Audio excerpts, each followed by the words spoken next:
How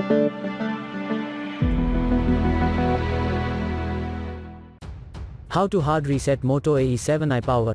Step 1. Firstly, turn off the smartphone by using the power key.